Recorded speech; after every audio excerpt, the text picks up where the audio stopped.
She is not only one of the people who makes me laugh the most in my life, but she's made me cry.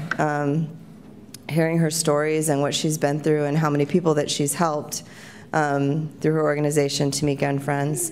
And I just want to say I'm thankful to have you in my life, and I'm even more thankful that you guys get to hear her story and see what she can do for your spirit the way that she's done for mine. Something may pop open, unzip, flash, and I am apologizing in advance, but we're all sisters and brothers, right?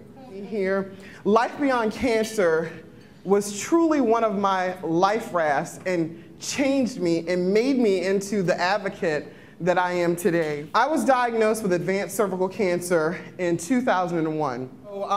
I grew up in South Carolina.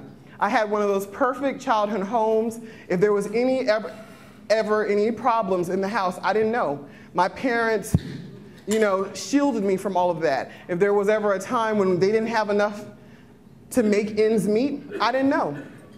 I did not know. My father and my mother had me late in life. My brother and my sister, who were 20-some years older than I am, say that I was an accident or adopted. My mother said that she always wanted another baby. I don't know. All I know is they brought me here, and I'm here. My life changed the year before my senior year in high school. My father, who was my rock, my everything, died of colon cancer. And this was in 1992, before Katie Couric was going on television and showing us how easy it was to go and get an exam for colon cancer.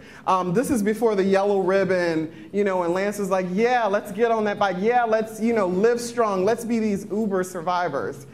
My dad waited too long to go to the doctor. He saw that he was bleeding. The only reason he ended up going is because my mom was washing clothes and found the underwear that he hid. And then by the time she got him to the hospital, it was too late. My dad's been gone a long time, but I think about that man so much, and I miss him so much. He was so amazing. My parents had little education, but they were the smartest people I'd ever met in my life, and they made me the person that I am today. I didn't like my mother growing up, to be honest. She was the disciplinarian, and I was a bad little girl. I don't even know if I should be honest and tell you all how bad I was. But creative people, we're a little bad, right? We have to do something with that creative energy. When my dad was on his deathbed, I said, Daddy, don't leave me with them. I'm gonna die if you leave me. Just take me with you. My daddy said, you are gonna be okay. He called in his brother, and he said, okay, I'm going, this is it. I cannot walk around on heaven if my girls are up on earth raising hell. So he was like, I need you, your sister, and your mom to get along. Out of the tragedy of my mom dying, it brought my sister and I and my mother closer together. And we became this unit, this wonderful, loving unit. And I didn't know how much my mother loved me. I knew she loved me. But I didn't know until I moved away from South Carolina and started a new life in the Washington, D.C. area. I was one of those little girls, even though I was bad, I had this dream for my life. I knew by this age I was going to do this age I was going to conquer this age I was going to do that. And I always knew that I wanted to work in television and media. So I got my dream job. I was, following behind the political scene, interviewing the who's who, and loving life. I was 22 years old, and by the time that I was 22, I was already in the presence of Oprah Winfrey, great political figures, doing what I had always wanted to do. I was on top of the world and looking forward to my next block of life. My life changed in April of 2001. I went into the doctor without having gone for a while, for different reasons. One, because when I got my first job, it was great, but it didn't offer insurance. Then I had insurance from another great job, but I didn't want to go because I had body images. I had a doctor one time she told me I was so fat that I wouldn't know if I was pregnant. I thought surely if I was pregnant, I would know. So I didn't want to go to the doctor. And pap tests aren't fun. I mean, who enjoys a pap test? You go, there's a light blaring down on you, you start sweating, then they ask you scoot down some. You're sweating and the paper tears. No one likes that. I don't. But it's something we have to do. So now, after being diagnosed with advanced cervical cancer and having had a radical hysterectomy at 25, followed by radiation and chemotherapy, I have my 11th commandment. No matter how underinsured, uninsured, or broke you are, never ever miss your pap test. Ever. I never thought that I would be here talking to you about my vagina, because that's what kind of cancer I had. Talking to you about an intimate area, talking to you about my life.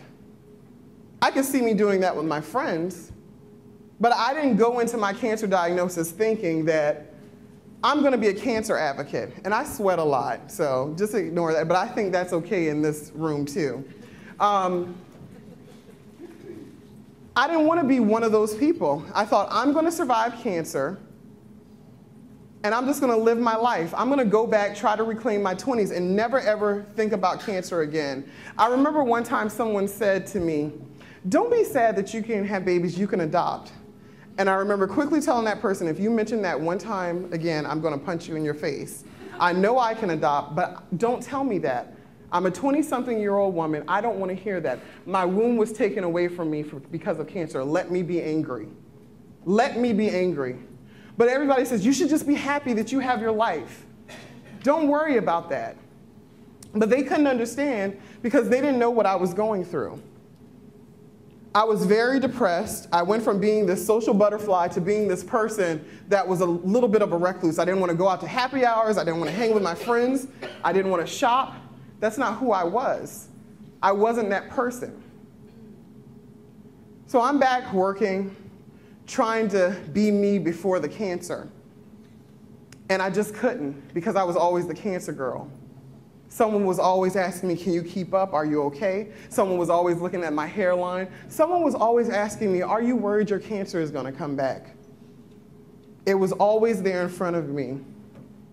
In September of 2003, I got invited through the Ulman Cancer Fund for Young Adults to a retreat here in Austin to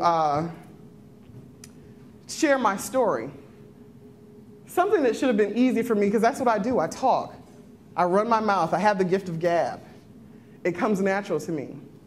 But in sharing my story, I found it very difficult. But I walked into that room and I saw these young adults sharing their port scars, sharing their incision wounds, and I felt whole. I felt at home. It was the first time that I could talk to people honestly about what I was going through. And I felt good. I said to them, I just want to help. Whatever I can do, I'll help. And I thought that meant, volunteering here or there. That's it. I met this woman named Susie Lay. She invited me to go to Lash Beyond Cancer retreat in 2003. I thought that September meeting here in Austin changed my life. When I got to that LBC conference, you talk about a flower opening up, a butterfly emerging from its cocoon, a bird taking flight for the first time out of its nest, a rainbow that's so bright after a storm. I could go on and on what that conference did for me, but I can't even put it into words. Women were walking around being them, not hiding anything. There were people there talking about serious things that we needed to talk about. There were people there who were strangers. Had I met them in any other situation, we may not have been friends. There were people, as I was sitting quietly in the back, tearing up, would come and just give me a tissue. There were people who, when I started to cry very deeply, would come and hug me. And they became my family. Most of the women that I met that time in September 2003, I still keep in touch with. Some are no longer here. Some lives have completely changed, but they are my family. Now, at first, My friends and family didn't understand why I gravitated so much to these people, because it's like, we're your family. Tell us what you're going through. But they just couldn't get it. When I left that conference, I felt empowered. I felt empowered to do something. Not to recreate the wheel, but to do something. And I felt like I had the tools that I needed to get them started. And whatever I didn't have, that I could go to this new family and they could help push me along the goal. So I went to LBC September 2003. I started sharing my story more and more. During those 2 years since leaving that conference, my friends had already been asking me, what can we do to make a difference? And I said, you know, just be there, support me, that's it. I don't want to talk about cancer. From the time I got on that plane in Arizona and got back in Washington, D.C., I had already written what our first fundraiser was going to be for an organization that I didn't even have. That's how empowered I was. My friends stepped in and did everything they could. You find what you have in your network, as if you remember what Heidi said yesterday. I had another friend who wanted to build a website, so she built our website. Another friend who was a lawyer, she did the paperwork for our 501c3. No, everybody's situation isn't going to be that perfect, but look at who you know and who they know. My belief is you don't have to save the world, you just have to save a piece of it. You don't have to do it immediately. You just have to do it when it comes to you. I started my organization because in 2001, no one was really talking about cervical cancer. So I felt like a leper. I felt alone. But outside of my nonprofit, Tamika and Friends, I also, as a young woman going through cancer, I wanted to talk about things that affected me. You know, this is a time when the internet was not plentiful, that a lot of stuff wasn't being done for young adults. This is a time when I had a brand new job and I asked for 8 weeks to recover from my hysterectomy. Not even time for radiation and treatment. And my boss said, I can give you 6. This is before I knew about a cancer and careers. This is before there was a fertile hope and I could go to them and ask them, how can I financially save my fertility? While we have made so many strides, there is so much still to do. We have to work with the community. We have to tell them what our community needs. We have to help the medical community.